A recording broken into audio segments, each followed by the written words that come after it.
देहरादून में मुख्यमंत्री पुष्कर सिंह धामी ने मुख्य सेवक सदन में आयोजित नियुक्ति पत्र वितरण कार्यक्रम के दौरान चिकित्सा स्वास्थ्य विभाग के 243 नवनियुक्त चिकित्सा अधिकारियों, फार्मासिस्ट और प्रयोगशाला सहायकों को नियुक्ति पत्र सौंपे। इस अवसर पर मुख्यमंत्री ने कहा कि राज्य सरकार स्वास्थ्य सेवाओं को सुदृढ़ बनाने और युवाओं को रोजगार उपलब्ध कराने के लिए लगातार प्रतिबद्ध है।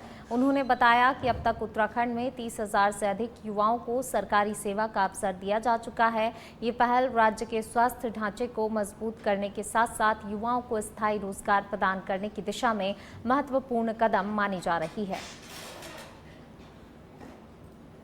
सभी नियुक्ति पत्र प्राप्त करने वालों को, चिकित्सा विभाग के भी और उद्यान विभाग के भी सभी अभ्यर्थियों को मैं अपनी ओर से बहुत बधाई देता हूं, बहुत शुभकामनाएं देता हूं और आपके मंगल भविष्य की कामना करता हूं। साथ ही आप सबके अभिभावकों को, आपके गुरुओं को, जिन्होंने भी आपका मार्गदर्शन किया है, इस पद पर आगे बढ़ाने का काम किया है, जिनके त्याग के कारण, जिनकी तपस्या के कारण, जिनके संस्कारों के कारण आज आप जीवन के इस महत्वपूर्ण पड़ाव पर पहुंच पाए हैं। आज का ये अवसर केवल नियुक्ति पत्र वितरण का कार्यक्रम नहीं है, बल्कि आप सब ने जो मेहनत की है, जो परिश्रम किया है और जिस संकल्प और लगन के साथ आपने काम किया है और एक संकल्प से सिद्धि तक आप सब पहुंचे हैं, उसके साकार होने का स्वर्णिम क्षण है। और ये मत सोचिए कि कोई आज आपको नियुक्ति पत्र मिल गए तो अब आपका काम समाप्त हो गया, क्योंकि मेहनत तो बहुत करी आप लोगों ने, आपने भी करी और आपके साथ साथ जिन जिन का मैंने अभी स्मरण किया, अभिभावक हैं, गुरुजन हैं, अन्य समाज के लोग हैं, उन सभी का बहुत बड़ा योगदान है। तो आज आपकी एक यात्रा पूरी हो रही है, यात्रा का एक पड़ाव पूरा हो रहा है और अब आपकी यहां से नई यात्रा शुरू हो रही है। यानी कि अब तक का जो काम था वो पूरा हुआ, अब एक नया काम संकल्प लेकर भारत माता की संकल्प की सेवा के साथ करने का काम आज से प्रारंभ हुआ है। मुझे अत्यंत प्रसन्नता है कि 240 चिकित्सा अधिकारियों का 43 फार्मासिस्टों तथा उद्यान विभाग के अंतर्गत प्रयोगशाला सहायक एवं मशरूम परीक्षकों की नियुक्ति पत्र प्रदान करने का यह आज बहुत ही सुंदर अवसर है। और साथियों, मैं यह भी आप सबसे कहना चाहता हूं कि नियुक्ति पत्र नौकरी का एक दस्तावेज मात्र नहीं है, बल्कि उत्तराखंड की 1.25 करोड़ जनता का सेवा का संकल्प पत्र आज आपको मिल रहा है। आज से आप सरकारी कर्मचारी नहीं, सरकारी अधिकारी नहीं, बल्कि आप अब आज से विकास के, उन्नति के, गति के और प्रगति के भागीदार बन रहे हैं। आपकी भागीदारी सुनिश्चित हो रही है। आज से आपके कंधों पर जनसेवा, विश्वास, उत्तरदायित्व और जिम्मेदारी की आपके कंधों पर दायित्व होगा। चलिए बढ़ते हैं आगे बात अगली खबर की। भारत निर्वाचन आयोग ने तीसरे चरण में उत्तराखंड सहित 19 राज्यों में विशेष गहन पुनरीक्षण अभियान की घोषणा कर दी है। उत्तराखंड में 1 जुलाई 2026 की अर्हता तिथि के आधार पर ये प्रक्रिया संचालित होगी। मुख्य निर्वाचन अधिकारी डॉक्टर BVRC पुरुषोत्तम के अनुसार 8 जून से 7 जुलाई तक BLOs घर घर जाकर गणना प्रपत्र वितरित और संग्रहित करेंगे। 14 जुलाई को ड्राफ्ट मतदाता सूची प्रकाशित होगी, जबकि 15 सितंबर 2026 को अंतिम मतदाता सूची जारी की जाएगी। राज्य में 11,733 पोलिंग बूथों के लिए 21,808 BLAs की तैनाती पूरी कर ली गई है, जिससे कि पुनरीक्षण प्रक्रिया को मजबूत आधार मिलेगा।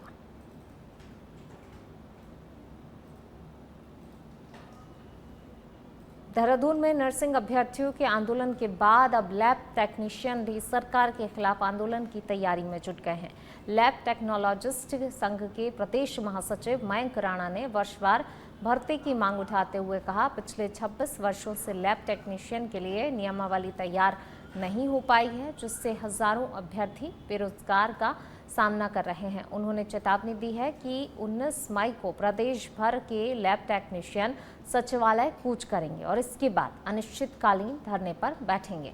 मयंक राणा ने सरकार पर गंभीर आरोप लगाया कि कैडर पुनर्गठन और IPHS मानकों के नाम पर भ्रम फैलाया जा रहा है। उनका कहना है कि IPHS 2022 के मानकों के अनुसार प्रदेश में 1291 लैब टेक्नीशियन पद होने चाहिए, जबकि सरकार केवल 266 पदों पर ही मानक लागू करने की बात कर रही है।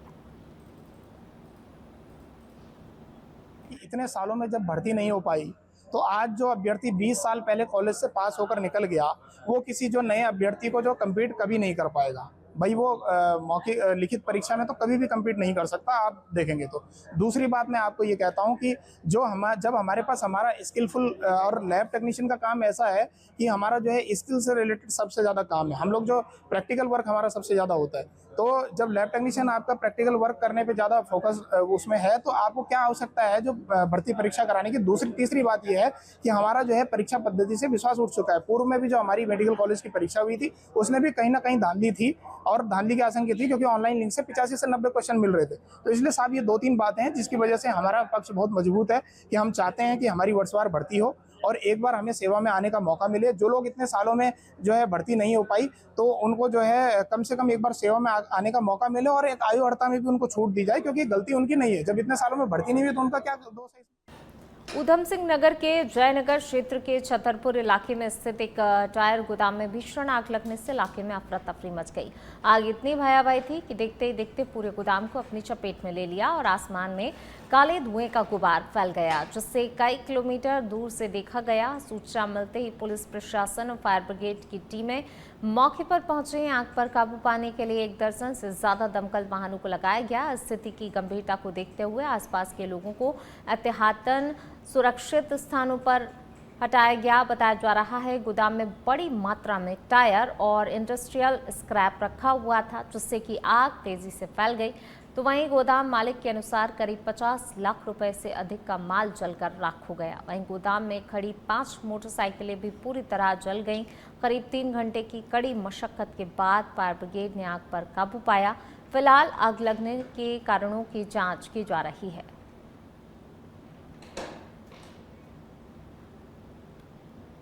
आसपास घर पे था, उस समय मुझे फोन आया कि आपके गोदाम में आग लगी। तो मैंने फोन करके 2-3 लोगों से कंफर्म करा, तो पता चला कि बहुत तेज आग लगी है और मैं तुरंत वहां से चला। गोदाम पे आके देखा तो बहुत भयंकर आग लगी थी, चारों तरफ से लपटें उठ रही थी। फायर ब्रिगेड की गाड़ी पहुंच चुकी थी।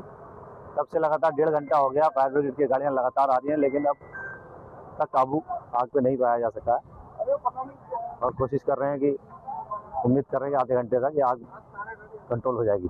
कारण देखिए 8:30 बजे के आसपास हमारे पास फायर स्टेशन पंतनगर और रुद्रपुर में MDT के माध्यम से सूचना आई कि जयनगर में टायर के गोदाम में आग लगी है। तत्काल हमारे जो नियरेस्ट फायर स्टेशन थे, जैसे कि पंतनगर है, रुद्रपुर है और इंडस्ट्रीज की गाड़ियां, ये सब हमने मौके पे बुलाई।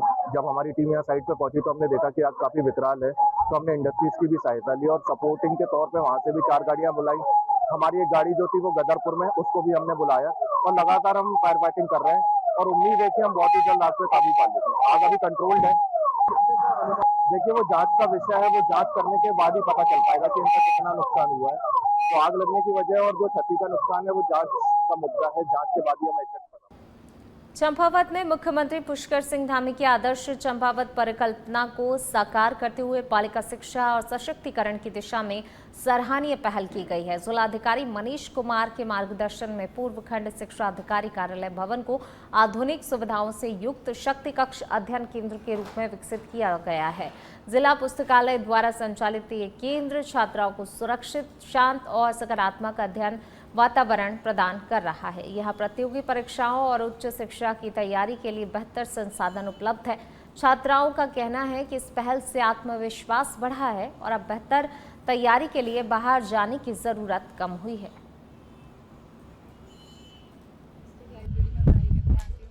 और यहाँ पे जब से शक्ति कक्ष बना है तो बहुत सारी सुविधाएं मिली हैं। सब यहाँ लाइब्रेरी में पढ़ने आते हैं और यहाँ अभी रिसेंटली ये नया एक्स्ट्रा बन रखा है। हम गर्ल्स इसके लिए तो हमारे लिए यहाँ ये कम्फर्टेबल है। और यहाँ पे जब से ये लाइब्रेरी बनी है, वैसे हम सब पढ़ने वालों के लिए काफ़ी बढ़िया हो गया है पढ़ने के लिए कि ज़्यादा हमें दूर नहीं जाना पड़ता। चलिए बढ़ते हैं आगे। रानीखेत के स्वर्गीय गोविंद सिंह महारा राज्य के चिकित्सालय में नवजात शिशु गहन चिकित्सा इकाई NICU का शुभारंभ किया गया। इस अवसर पर मुख्य अतिथि क्षेत्रीय विधायक डॉक्टर प्रमोद नैनवाल ने फीता काटकर NICU का उद्घाटन किया और चिकित्सालय की ICU और मरीज वार्डों का निरीक्षण किया।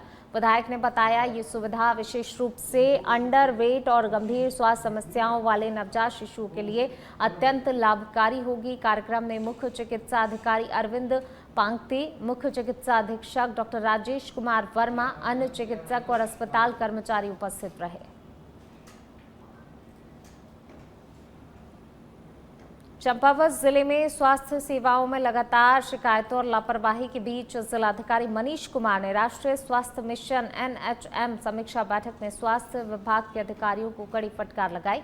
बैठक में मातृ एवं शिशु स्वास्थ्य टीकाकरण, आयुष्मान भारत योजना, टीबी मुक्त भारत अभियान, जन औषधि केंद्र और एम्बुलेंस सेवाओं की समीक्षा की गई। जिलाधिकारी ने आशा समन्वयकों और ब्लॉक प्रोग्राम मैनेजरों की जिम्मेदारी तय करते हुए उनकी उपस्थिति और सेवाओं में सक्रियता सुनिश्चित करने के निर्देश दिए। उन्होंने लोहाघाट उप जिला चिकित्सालय में वित्तीय अभिलेखों की जांच के आदेश दिए और आशा समन्वयक एवं ब्लॉक प्रोग्राम मैनेजर का वेतन रोकने की भी कार्रवाई की। इसके अलावा सभी योजनाओं में तेजी लाने, संस्थागत प्रसव को बढ़ावा देने और दूरस्थ क्षेत्रों में स्वास्थ्य सेवाओं को मजबूत करने के लिए निर्देश जारी किए गए।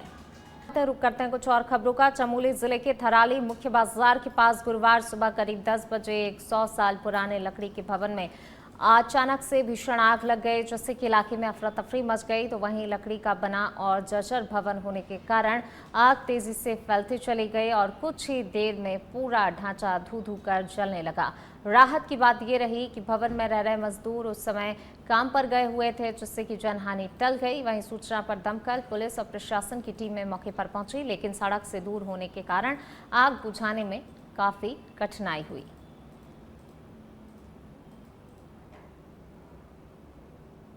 देहरादून पुलिस और STF की संयुक्त टीम ने झारखंड के हिस्ट्री शीटर विक्रम शर्मा हत्याकांड में फरार चल रहे 1 लाख रुपए के इनामी आरोपी यशराज सिंह को उत्तर प्रदेश के सहारनपुर से गिरफ्तार किया गया है।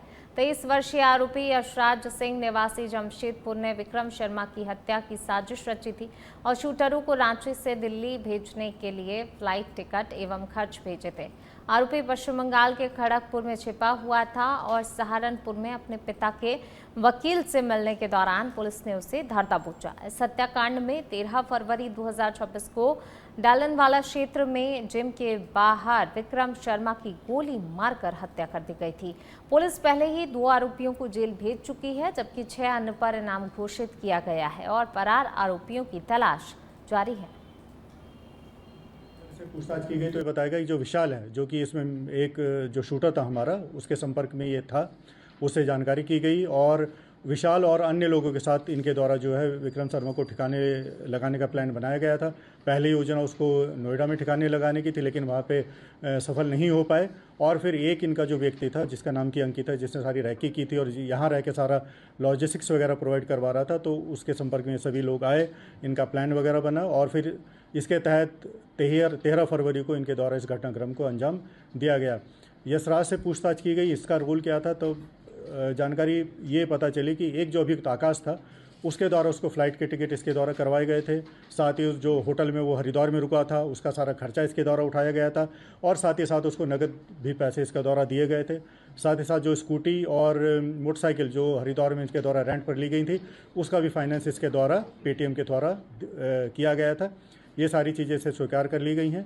इसको जैसे जैसे ये पैरवी वगैरह कर रहे थे, तो इसके पिताजी ऑलरेडी जैसे जेल में हैं, तो उसकी पैरवी के लिए।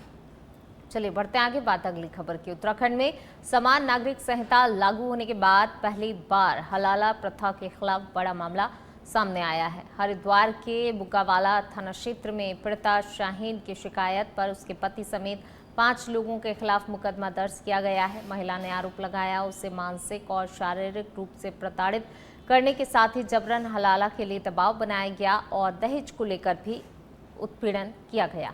वहीं पुलिस ने यूसीसी उत्तराखंड 2024 की संबंधित धाराओं सहित कई अन्य कानूनों के तहत कार्रवाई करते हुए जांच पूरी कर आरोप पत्र अदालत में पेश कर दिया है।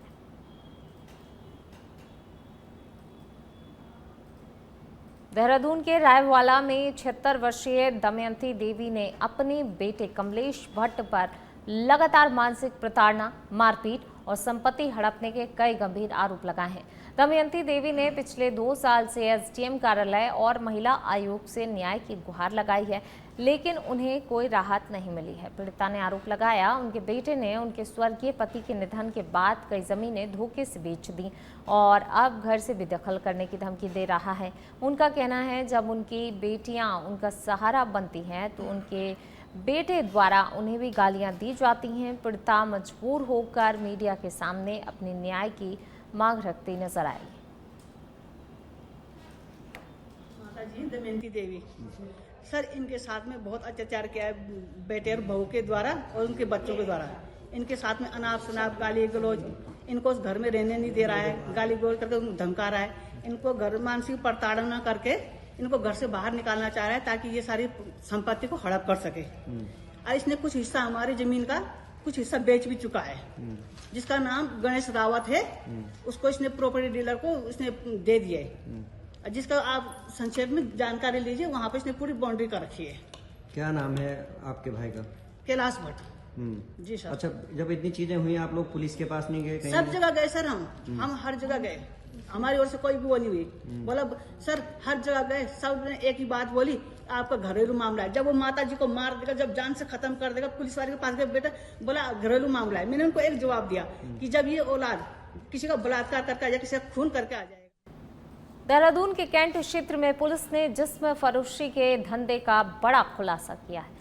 एसएसपी को मिली गोपनीय सूचना के आधार पर एंटी ह्यूमन ट्रैफिकिंग यूनिट और कैंट पुलिस की संयुक्त टीम ने किशन नगर एक्सटेंशन में छापेमारी की। कार्रवाई के दौरान पुलिस ने 2 आरोपियों को गिरफ्तार किया और 3 महिलाओं को रेस्क्यू किया। पुलिस के अनुसार मुख्य आरोपी पहले भी इसी मामले में जेल जा चुका है और वह बाहरी राज्यों से महिलाओं को काम दिलाने के बहाने देहरादून बुलाकर देह व्यापार कर पाता था। मौके से आपत्तिजनक सामग्री और एक वाहन भी बरामद किया गया है।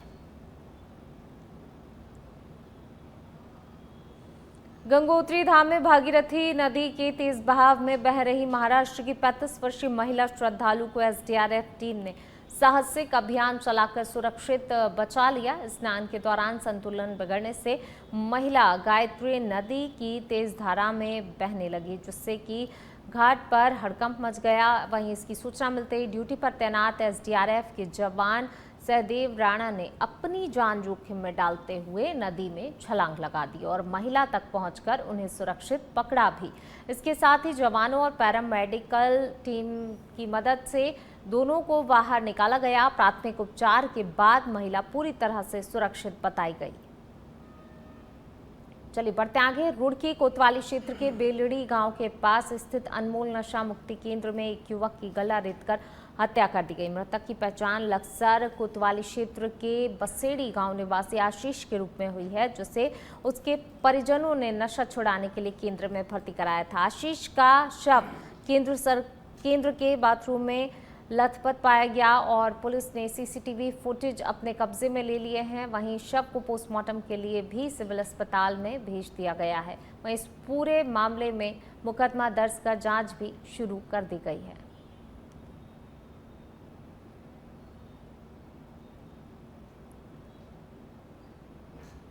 रुड़की को सूचना मिली थी, थाने ने विजिट किया, मैं खुद भी वहां पर था। एफएसएल टीम भी बुलाई गई। संदिग्ध अवस्था में एक डेड बॉडी मिली थी। वो शख्स वहां पिछले 3 महीने से ट्रीटमेंट ले रहा था, क्योंकि पूरा जो नशा मुक्ति केंद्र सीसीटीवी से कवर्ड है।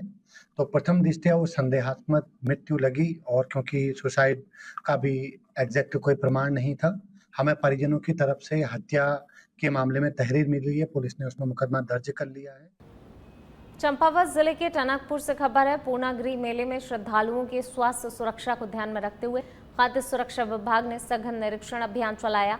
तो वहीं जिलाधिकारी मनीष कुमार के निर्देश पर वरिष्ठ खाद्य सुरक्षा अधिकारी योगिता तिवारी के नेतृत्व में टीम ने भैरव मंदिर, सैलागाड़ और ठूलीगाड़ क्षेत्र के भोजनालयों और स्टॉल की जांच की, तो वहीं निरीक्षण के दौरान ठूलीगाड़ में एक जलेबी विक्रेता अस्वच्छ तरीके से खाद्य सामग्री बेचता मिला, जिस पर जलेबी और समोसे मौके पर ही नष्ट कर दिए गए। इसके साथ ही कई खाद्य पदार्थों के नमूने भी जांच के लिए प्रयोगशाला में भेजे गए हैं। वहीं प्रशासन ने नियम उल्लंघन पर सख्त कार्रवाई की चेतावनी भी दी है।